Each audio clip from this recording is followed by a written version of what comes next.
This is homework help from Chapter 5, review, starting on number 27.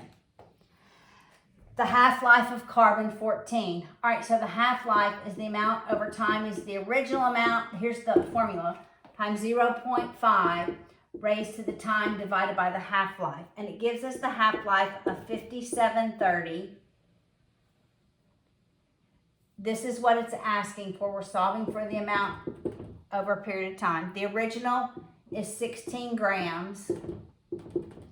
And it wants to know what it's worth after 12,000 years. So that's 12,000 over 5730. All right. So in your calculator, I'm gonna do this part first. 0.5 raised to the 12,000 divided by 5730. And then I'm going to multiply that by 16. Okay, that's what I did. And you get the amount after 12,000 years. What's left is 3.75 grams. All right.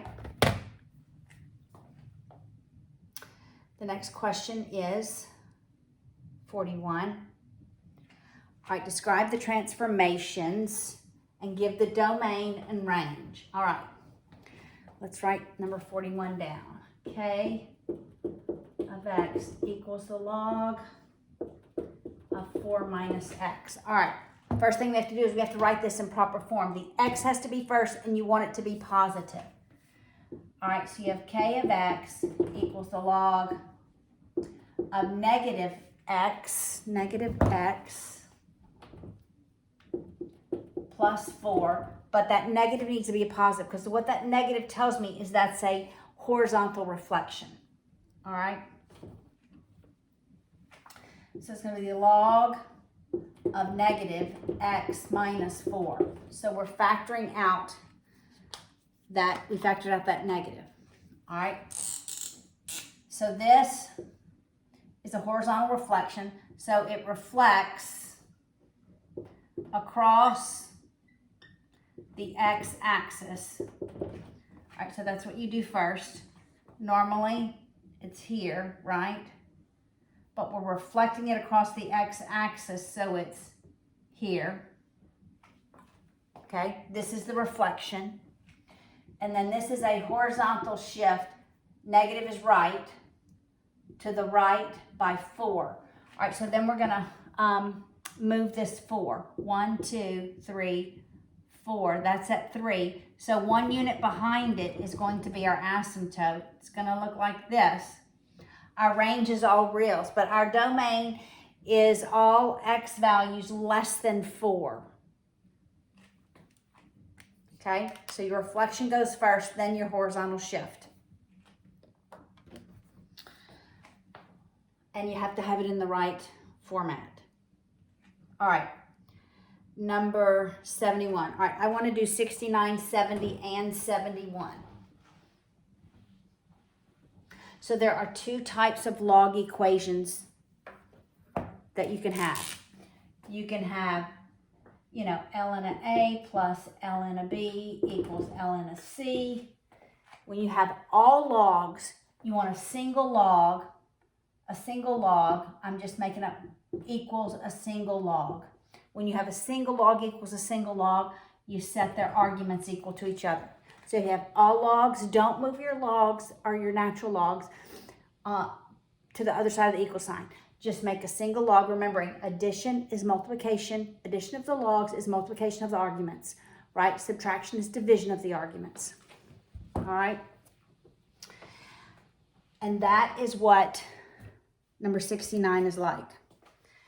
All right, so we have the ln of x plus the ln of 3x minus 5 equals the ln of 2. All right, I want a single log equals a single log. So addition of logs is multiplication of their arguments. So that's what I'm going to do. It's the ln of x times 3x minus 5 equals the ln of 2. Once I have a single log equals a single log, I drop the log. I set the arguments equal to each other. and I solve. All right, I'll distribute. That's going to be 3x squared minus 5x minus 2 equals 0. I think I can factor this one. I need factors of -6 such that when I add them, it's -5. So it's going to be -6, +1. And I'm going to put 3x over it. You could have used the quadratic, right? All right, so that is x minus 2 times 3x plus 1. All right, now, this number in here cannot be negative. This cannot be negative. So if I come up with one of the values that's negative, it's not going to be a solution. All right, this one, x is 2, that's okay. This one's going to be a negative. X is going to be negative. You cannot take the log of a negative because I cannot raise e to any power to get a negative value. Okay? Not going to be negative. So the only answer has to be x equals 2. Okay? If the only term okay, I'm not even going to say that. All right? I'm going to jump back to 5, 6 real quick and maybe work another one of these from the homework.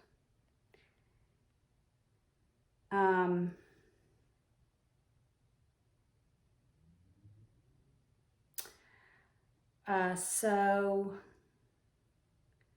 I'll work 43. Don't want to work 43. Let's work 41. It has more in it. Actually, I'm going to work 39 and 41 from 5, 6 homework. All right. So 39 is 2 ln of x equals ln of 36. I need to move this 2 here. And I have the ln of x squared equals ln of 36. Now I have a single log equals a single log. I drop the logs. Remember, x cannot be a negative. So the only value of x is 6. It can't be the -6 because you can't raise anything to a power to make it equal to a negative value because the way the original problem was written. All right. Number 43. ln of x equals ln of 3 minus ln x plus 5. I'm going to make a single log. Subtraction is division of the arguments. So ln of x equals ln of 3 divided by x plus 5. Once I have a single log equals a single log, I drop the log. I set the arguments equal to each other. And when I have an equal sign, the rule is we're eliminating denominators. So I'm going to multiply by x plus 5 on both sides. So I have 3 equals x squared plus 5x. I'll subtract that 3. So x squared plus 5x minus 3 equals 0. I can't think of factors. There's not, so we'll use the quadratic. X equals the opposite of b, plus minus the square root of 25 minus 4 times -3. That's going to be plus 12 all over 2. That's 37. X equals -5. I don't believe it's going to be minus because then that's going to give us a negative number. Only the plus. Square root of 37 because I know that that is 6. And when I subtract it, it's just going to be a greater negative. So that's the only solution. Only the plus works. All right. Now let's go back to the review and we'll work 70 and 71. And then I may come back and work 51. I'll come back and work 51 from the lesson. All right, so let's work 70 and 71.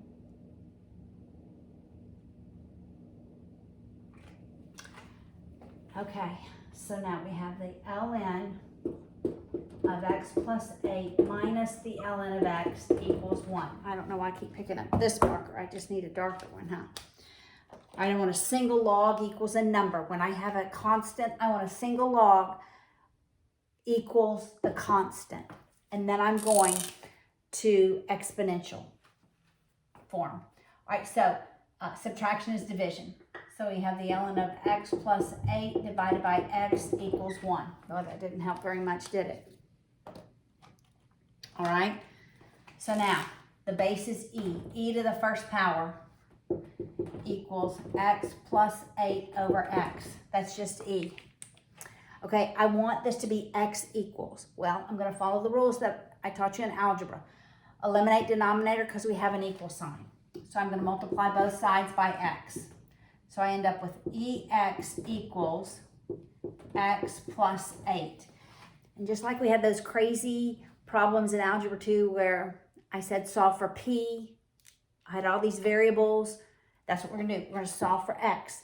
So what did we do? We moved all those terms that had that one value in it to one side of the equal sign. So I'm going to subtract x, and I have ex minus x equals 8. We'll factor out the x. When I factor out the x, I'm left with e minus 1 equals 8. Then I divide by what's not x.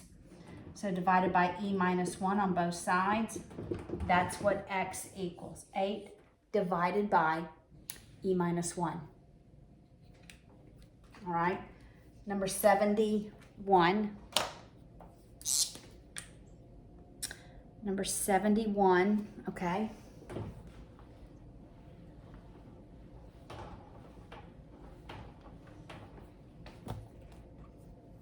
Is the log x squared minus 1 equals 2 plus the log of x plus 1. Not a very good marker, huh? All right. I have a constant. I want all my logs on the same side. So I'm going to subtract this log. So I have the log x squared minus 1. I'm about to factor that. I see it's factorable.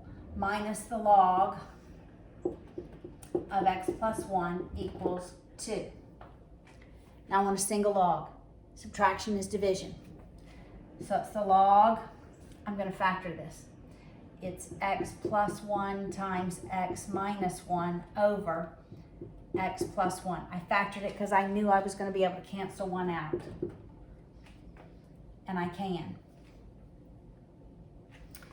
So now I'm left with the log of x minus 1 equals 2. All right, I'm going to raise it.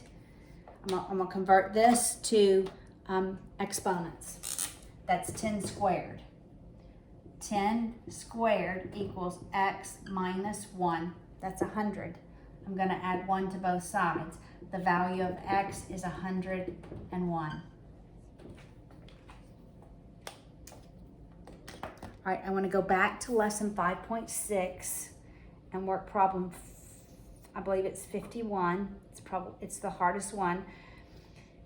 I believe it has a constant in it. It does, has a constant in it. Okay, so I'm back. Let me tell you what page I'm on. 387. And it's one that has a constant. So remember, if you have all logs, you want a single log equals a single log, drop the logs, and set the arguments each equal to one another, and solve. If you have logs with constants, you want all your constants on one side, and you want all your logs on the other side. And then you're going to go to exponential form, okay? All right, so 51 says, ln, well, that one just needs to be thrown away, huh? Ln of x squared plus 1. This one I can't factor, it's a plus. Ln of x plus 1 minus ln of x minus 1 minus ln x minus 1 equals 1 plus ln x plus 1. All right, I want my constant on one side, everything else on the other side. So I'm going to subtract this on both sides, and I end up with ln x squared plus 1 minus ln x minus 1 minus ln x plus 1 equals 1. Now, left to right, subtraction is division. So I'll do these first two terms, dividing their arguments. So it's the ln of x squared plus 1 over x minus 1 minus ln of x plus 1 equals 1. And then I'm going to do subtraction as division again. So we have the ln of x squared plus 1 over x minus 1 all over x plus 1. I'm going to leave me some room here, equals 1. Now I have a complex fraction. Remember what we did with complex fractions in Algebra 2? We multiply by the reciprocal of the denominator over itself. That's what I'm going to do to simplify this. This denominator eliminates. I'm going to write it over here. I'm left with this 1 equals the ln of x squared plus 1 over, that's x squared minus 1. I just multiplied those. Conjugate terms. All right. Now, e to the first power equals this. All right. I'm going to exponential form. E to the first power equals my argument, x squared plus 1 over x squared minus 1. I feel like I'm going to run out of room, so I'm going to go to this side of the board and finish this. Okay, I'll write where we are. I'm going to be right in the way. All right, I'm going to erase some of this, being a lefty.